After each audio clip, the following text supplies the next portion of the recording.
Right, I've been threatening this for a while. I'm going to show you today how to balloon model. Okay, I'm going to take you through the most basic balloon model you can start off doing, and I'm going to give you a few pointers and a few tips. All right, so you're going to need some things. You're going to need a modelling balloon. Okay, the little kits that you get sent for Christmas or birthdays. They don't have very good quality balloons in. They're very cheaply made balloons, so they are harder to model with.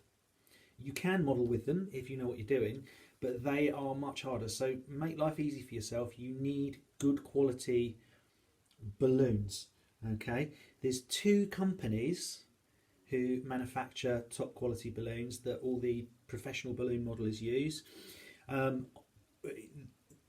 is either Qualitex or Sempertex. There's two companies, both ending in X.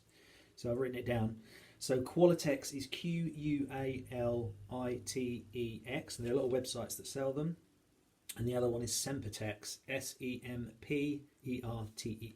So Qualitex or Sempertex. They normally come in a bag of 100 balloons. You want standard modelling balloons, and they're somewhere between £5 and £10 for a bag these days, I think. So this is a basic modelling balloon. I'm not going to inflate it with my mouth. That's a technique that takes quite a while to learn. You have to push the air into your cheeks. You stretch the balloon as you blow, and you push the air into the balloon. But I'm not going to show you how to do that. That's a more of a difficult thing to do. Plus, the balloons do have a sort of a thin powder inside them, so I wouldn't recommend blowing it up with your mouth. What you want is one of these, which is a pump. I've struggled for the words there. It's a pump. This is a double action pump, it's called. It's called a double action pump. If I unscrew it and show you the inside. So it has like a separate bit, can you see there? It has like a separate bit inside there which is pushing up and down. So when you're inflating with it, you don't have to use a double action pump, but I'd recommend it.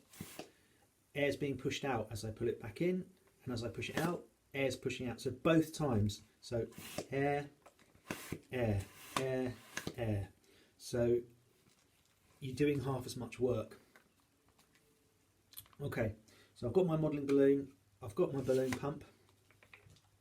Okay, I'm going to attach it. Now, I must hold on to the end of it whilst I'm inflating.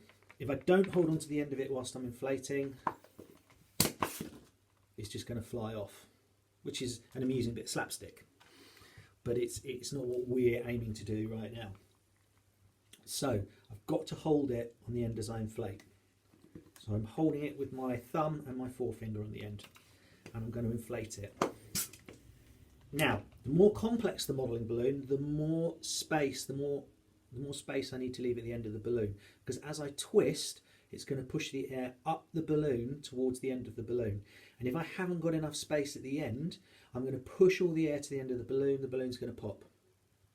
So the more complex the balloon, the more space I need to leave it at the end of the balloon. We're going to do something very, very basic. In fact, probably the most basic balloon model, the first balloon model I ever learned to make, which is a balloon sword, a basic balloon pirate sword. Okay, so I'm going to put quite a lot of air into this. I'm going to leave a little space at the end, probably about finger's width. So I'm going to inflate this. About there. Okay, can you see? That's what we call a finger's width. You could say 2 fingers width, 3 fingers width. Okay, I've got to tie the end of the balloon. Now this is a skill within itself, and some people get this quickly and some people find this difficult. And this is not the simplest thing to explain, but I'm going to use 2 fingers and I'm going to wrap it around and then tap the end of the knot up. So I'm going to wrap it around and I'm going to tuck the end of it up, which locks the balloon in. I'm going to show you this with this key ring that I've got here. So in effect, I'm putting up 2 fingers, try not to swear. I'm going to go around my fingers, and then on the back of the fingers I'm going to push the knot through. You see that?